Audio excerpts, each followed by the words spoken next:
ছিল কবিতা শোনা, নতুন নতুন কবিতা শুনে পুলকিত হতেন। এখন নতুন কবিতা আর কত শোনানো যায়, এখন কবিতা আর মানুষ নতুন করে আর বানাচ্ছে না। ফলে রাজা তার মন্ত্রীদেরকে ডেকে বলল যে বাজারে শোহরাত করে দাও, যে ব্যক্তি নতুন কবিতা রাজাকে শোনাতে পারবে তাকে 10 সহস্র মুদ্রা পুরস্কার দেওয়া হবে। মন্ত্রীরা বলল এটা তো সর্বনাশ হবে, এই নতুন কবিতা লোকেরা বানায় আনবে আর আপনি 10 সহস্র করে মুদ্রা দিয়ে দিয়ে রাজভাণ্ডার তো শেষ হয়ে যাবে। রাজা বলল না, আমার বুদ্ধি আমার কাছে, তোমরা শুধু এইভাবে ঘোষণাটা দিয়ে দাও আর 3টা লোক দাও আমাকে, একবার শুনলে মুখস্থ হয় এরকম একজন দাও, 2বার শুনলে মুখস্থ এরকম আরেকজন দাও, 3বার শুনলে মুখস্থ এরকম আরেকজন দাও। স্মৃতিশক্তি সম্পন্ন এরকম 3 জন লোক পাওয়া মোটেই কষ্ট হলো না। বাজারে শোহরাত করে দেওয়া হলো। নতুন নতুন নতুন নতুন কবিতা তৈরি করে কবিরা আসতে লাগলো, দিচ্ছে। আপনারা থামেন না, আমি তো বলে দিয়েছি, ফ্যান সরাই দেন পিছনের দিকে, পিছনে লাগাই দেন আমার পিছনে।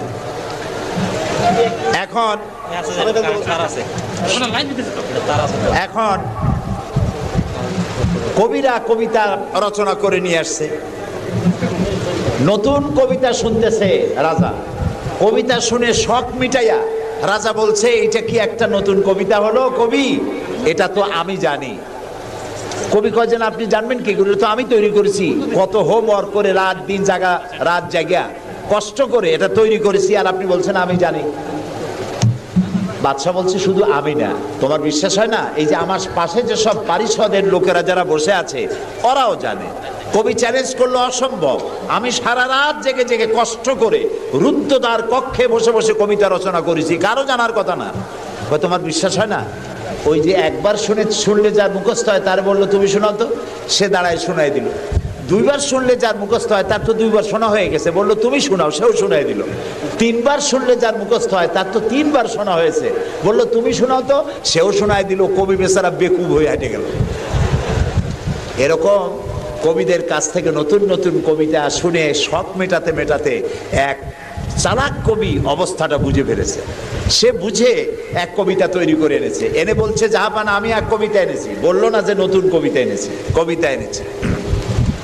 বাদশা বলল শোনাও। কবি কবিতা শোনালেন। তার কবিতার অর্থ ছিল এরকম যে হে রাজা, আপনার পিতা আর আমার পিতার সাথে ছিল গভীর বন্ধুত্ব। এই বন্ধুত্বের সূত্র ধরে আপনার পিতা আমার পিতার কাছ থেকে 10 সহস্র রৌপ্য মুদ্রা ধার করেছিলেন। চুক্তিপত্রে লেখা ছিল আপনার পিতা আর আমার পিতা মরে যাওয়ার পর আপনি আপনার পিতার উত্তরাধিকার সূত্রে আমার পিতার কাছে দেনা হিসাবে 10 সহস্র রৌপ্য মুদ্রা আমাকে পরিশোধ করবেন। বাদশা শুনিয়া চিন্তা করলো সর্বনাশ,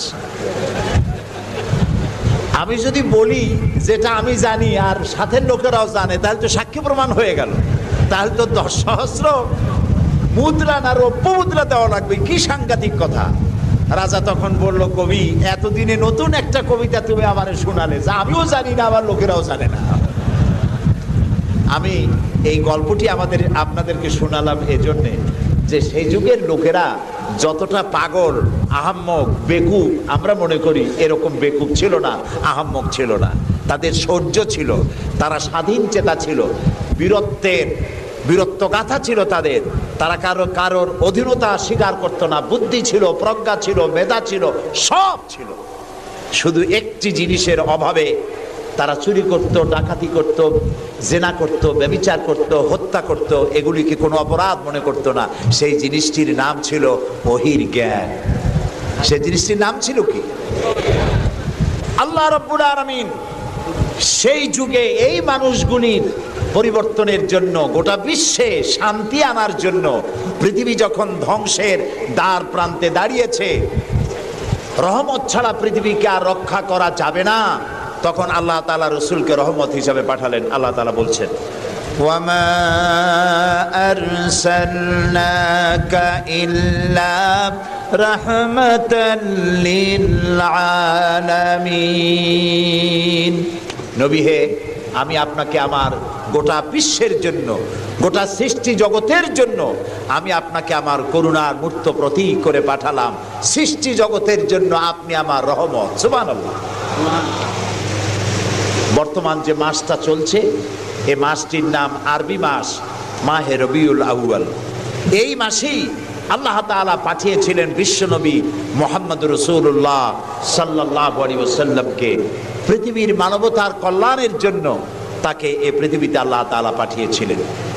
আল্লাহ তাআলা কোরআনে কারীমের মধ্যে বলছেন, সূরা আন-নাহল আল্লাহ তাআলা বলছেন, وعلى الله قصد السبيل ومنها جائر ولو شاء لهداكم أجمعين وعلى الله قصد السبيل। আর সোজা রাস্তা বলে দেওয়ার দায়িত্ব আমি আল্লাহর। সুবহানাল্লাহ বলেন। সোজা রাস্তা বলে দেওয়ার দায়িত্ব কার? আল্লাহ তাআলা বলছেন সোজা রাস্তা বলে দেওয়ার দায়িত্ব আমার, যেখানে রয়েছে অসংখ্য বাঁকা পথ। ওয়ালাউ শাআ লাহাদাকুম আজমাইন। আর আমি যদি ইচ্ছে করতাম তাহলে গোটা বিশ্বের সমগ্র মানব মণ্ডলীকে আমি হেদায়েত করে দিতাম। এখানে প্রশ্ন ওঠে, তাহলে তিনি হেদায়েত করলেন না কেন?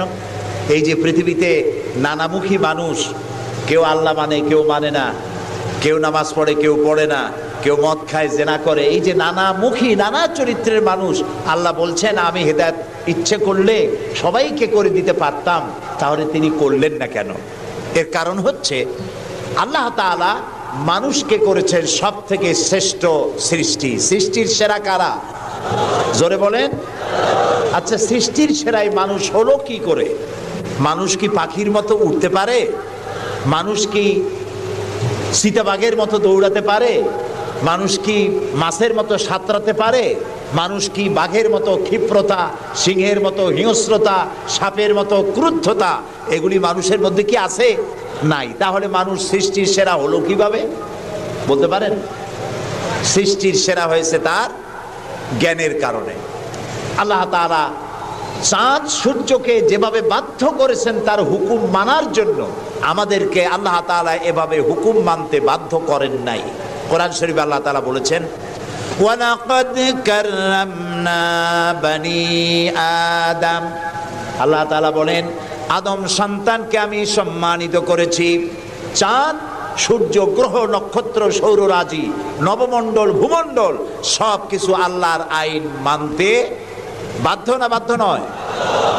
আল্লাহ তাআলা কোরআনে কারীমে বলেছেন, আফা গায়রা দীনিল্লাহি ইয়াবগুন ওয়া লাহু আসলামা মান ফিস সামাওয়াতি ওয়াল আরদি তাওআন ওয়া কারহা। আফা গায়রা দীনিল্লাহি ইয়াবগুন, তোরা কি আল্লাহর দেওয়া জীবন ব্যবস্থাকে ছেড়ে দিয়ে অন্যের তৈরি করা মতবাদ গ্রহণ করতে চাও?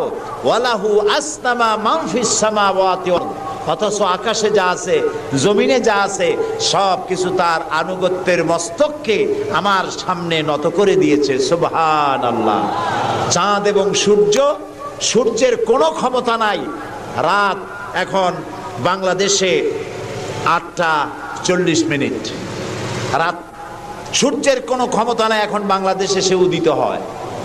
রাতের অধিকারকে সূর্য ক্ষুণ্ণ করতে পারে না, সূর্যের অধিকারকে চন্দ্র ক্ষুণ্ণ করতে পারে না। লাশ-শামসু ইয়ামবাগি লাহা আন তুদরিকাল কামারা ওয়ালাল লাইলু সাবিকুন নাহার ওয়া কুল্লুন ফি ফালাকিন ইয়াসবাহুন। আকাশে জমিনে যা কিছু আছে সব আল্লাহর হুকুম মেনে চলছে, কেউ কাউকে অতিক্রম করতে পারে না। তাহলে আমরা বুঝলাম চাঁদ সূর্য হুকুম মানে কার? জোরে বলেন।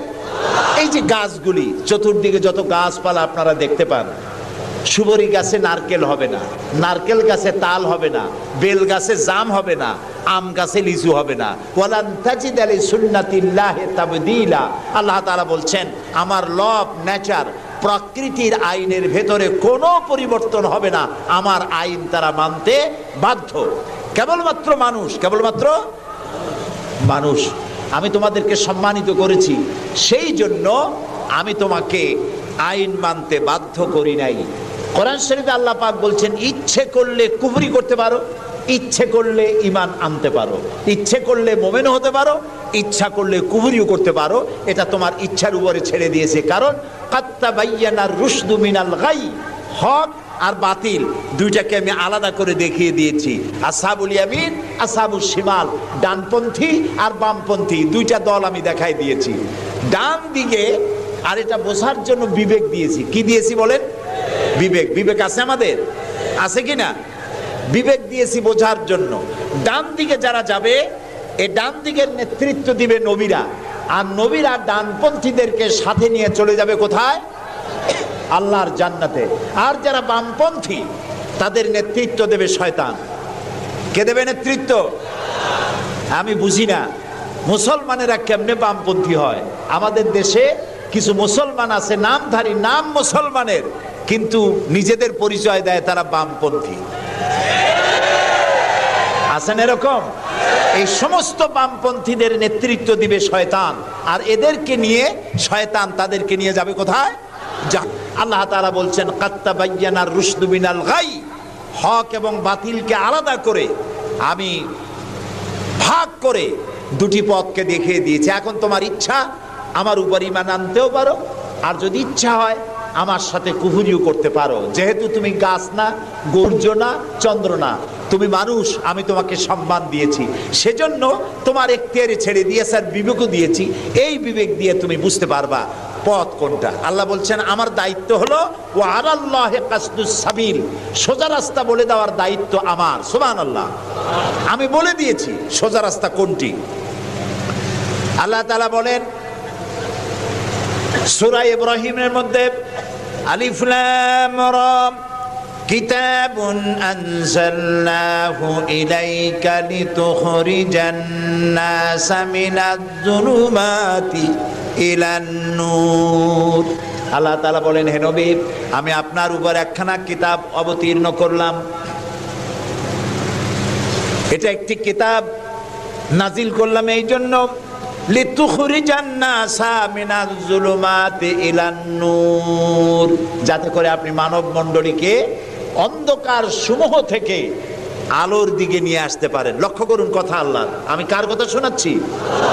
অন্ধকার সমূহ থেকে আলোর দিকে নিয়ে আসতে পারেন।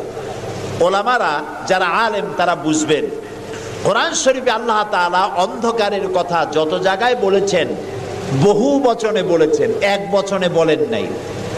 আর আলোর কথা যখন বলেছেন তখন এক বচনে বলেছেন, বহু বচনে বলেন নাই। নূরের বহু বচন হলো আনোয়ার, এই শব্দটি কোরআন শরীফের মধ্যে নাই। আল্লাহ এখানে কি বলছেন? আমি আপনার উপরে কিতাব অবতীর্ণ করলাম এই জন্য যাতে করে আপনি মানব মণ্ডলীকে অন্ধকার সমূহ থেকে আলোর দিকে আনতে পারেন। অন্ধকার সমূহ কি? অন্ধকার সমূহ হচ্ছে মানব রচিত যত মতবাদ, এ সবগুলো কি বলেন সবাই? অন্ধকার। আর ইসলাম হলো আলো। অন্ধকারের অনেক রূপ হয়, আলোর রূপ হয় মাত্র, বলেন কয়টা হয়? দেখুন, অঙ্ক যেদিন পরীক্ষা হয়, ম্যাট্রিক হোক আর দাখিল পরীক্ষা হোক, অঙ্কের যে পরীক্ষাটা যেদিন হয় সেদিন অঙ্ক পরীক্ষা দিতে গিয়ে যাদের অঙ্ক ভুল হয় তাদের ফলাফল একরকম হয় না বহু রকম হয়? ভুল যা হয় কয় রকম হয়, আর অঙ্ক যাদের রাইট হয় তাদের কয় রকম হয়?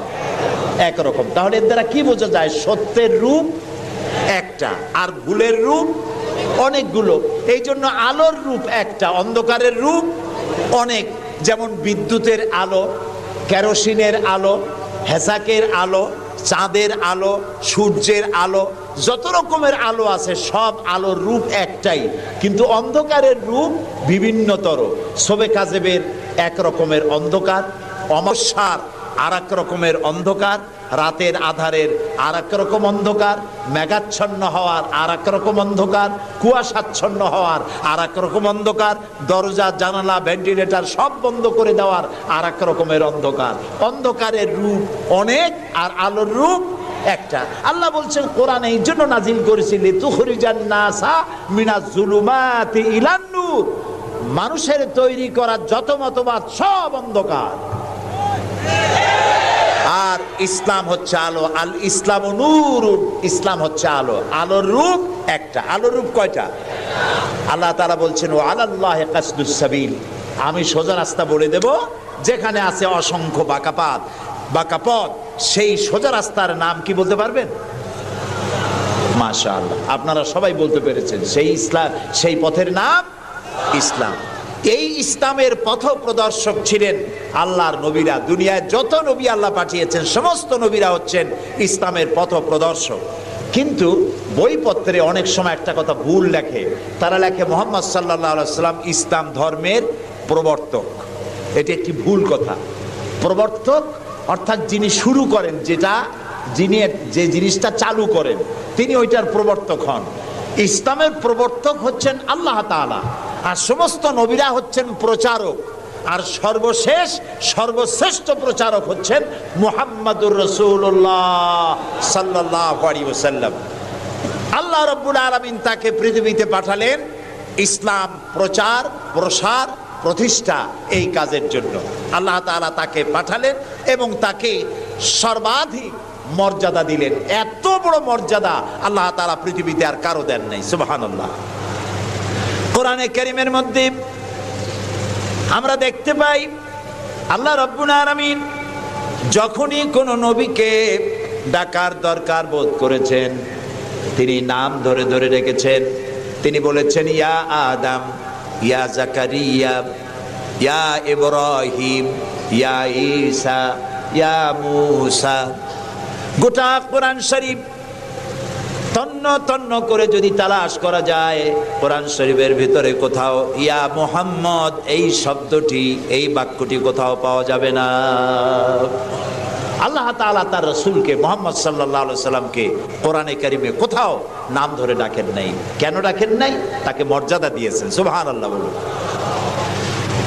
আল্লাহ রাব্বুল আলামিন নিজে তো নাম ধরে ডাকেনি নাই, বরং কোরআনে কারীমে আল্লাহ রাব্বুল আলামিন বলেছেন ও পৃথিবীর মানুষেরা, আমার নবীকে তোমরাও যেন পরস্পরকে যেভাবে নাম ধরে ডাকাডাকি করো, আমার নবীকে তোমরা সেভাবে নাম ধরে ডাকবে না। আল্লাহ নিষেধ করে দিয়েছেন।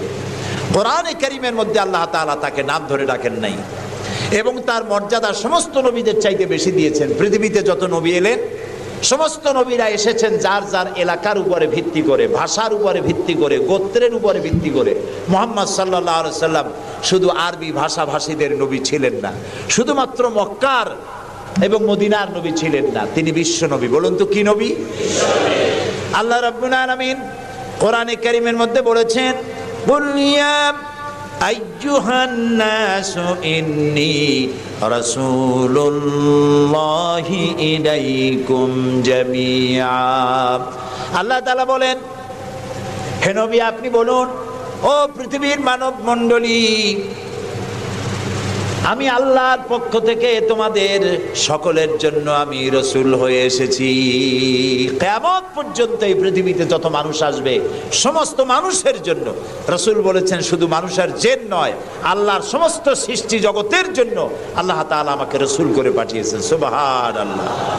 নবী করিম সাল্লাল্লাহু আলাইহি সাল্লাম পৃথিবীতে এলেন এবং আল্লাহ তাআলা তাকে এই সম্মান দিয়ে, মর্যাদা দিয়ে পৃথিবীতে কেন পাঠালেন? সূরা ফাতহার মধ্যে আল্লাহ তাআলা বলছেন هو الذي أرسل رسوله بالهدى ودين الحق ليظهره على الدين كله وكفى بالله شهيدا। আল্লাহ তাআলা বলেন যে তিনি আল্লাহ, যিনি তার রাসূলকে দ্বীনে হক আর সত্যের বিধান সহকারে পৃথিবীতে পাঠিয়েছেন। কেন? লিইউযহিরাহু আলা দ্বীনি কুল্লিহ, যাতে করে তিনি মানুষের তৈরি করা সকল মতবাদের উপরে ইসলামকে বিজয়ী করে দিতে পারেন। এই জন্যে আল্লাহ তাআলা রাসূলকে এই পৃথিবীতে পাঠিয়েছেন। সুবহানাল্লাহ। রাসূলুল্লাহ পৃথিবীতে আসলেন এবং তিনি চরিত্র দিয়ে, যুদ্ধ করে নয়, ইসলাম প্রচার করেছেন কি দিয়ে বলেন? তরবারি দিয়ে নয়। ইসলাম মানে শান্তি, শান্তির ধর্ম। ইসলাম কিসের ধর্ম? শান্তির ধর্ম। মুসলমান কারা? যারা শান্তি প্রতিষ্ঠা করে তারাই। আর আল্লাহর এক নাম হচ্ছে সালাম। আল্লাহর এক নাম কি বলেন সবাই? সালাম। আল্লাহর নাম শান্তি, ইসলাম শান্তি, মুসলমানেরা চায় শান্তি। সেই শান্তি প্রতিষ্ঠার জন্য মুহাম্মদ সাল্লাল্লাহু আলাইহি সাল্লাম তরবারি দিয়ে ইসলাম আনেন নাই, তিনি ইসলাম এনেছেন তার অনুপম চরিত্র মাধুর্য দিয়ে, ব্যবহার দিয়ে, দিন প্রচার করে তার মাধ্যমে জনগণকে ইসলামের মধ্যে এনেছেন। কথা উঠতে পারে তাহলে যুদ্ধগুলো হলো কেন? বদর, ওহদ, হুনাইন, তাবুক, এগুলো ইয়ারমুক, কেন এই যুদ্ধগুলো হলো? এসব যুদ্ধ ছিল ডিফেন্সিভ। পৃথিবীর কোন ঐতিহাসিক কোন ব্যক্তি বলতে পারবে না যে মুহাম্মদ সাল্লাল্লাহু আলাইহি সাল্লাম সর্বপ্রথম আক্রমণকারী হয়েছেন কোন যুদ্ধে। বলতে পারবে কেউ? বলতে পারবে? তিনি তা করেননি। যখন আক্রান্ত হয়েছেন তখন তিনি প্রতিরক্ষামূলক যুদ্ধ করেছেন, আক্রমণাত্মক যুদ্ধ রাসূলুল্লাহ তার জীবনেও করেন নাই। সুবহানাল্লাহ। চরিত্র দিয়ে তিনি দুনিয়াকে বিজয় করেছেন। পৃথিবীতে যত নেতা আছে সমস্ত নেতাদের চরিত্র তো দুই রকম হয়। নেতাদের চরিত্র কয় রকম হয়? দুই রকম। একটা হয় পার্সোনাল ক্যারেক্টার, আর একটা হয় পাবলিক ক্যারেক্টার। একটা হয় জনগণকে দেখানোর, আর একটা হয় ব্যক্তিগত।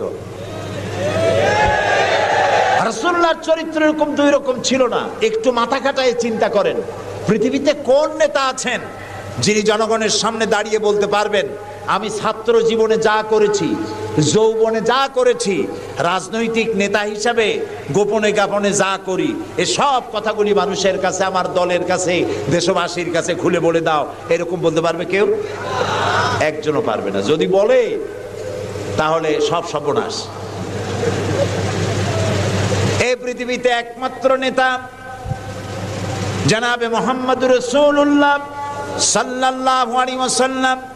তিনি বলেছেন, ও আমার সাহাবীরা, ও আমার স্ত্রীরা, দিনের আলোতে আর রাতের আধারে আমার ভিতরে তোমরা যে আচরণ আমার দেখতে পাও, আমার ওঠা বসা, আমার চলাফেরা, আমার আচার আচরণ, যা কিছু আমার ভিতরে দেখতে পাও সবগুলি খুলে খুলে মানুষের সামনে বলে দাও।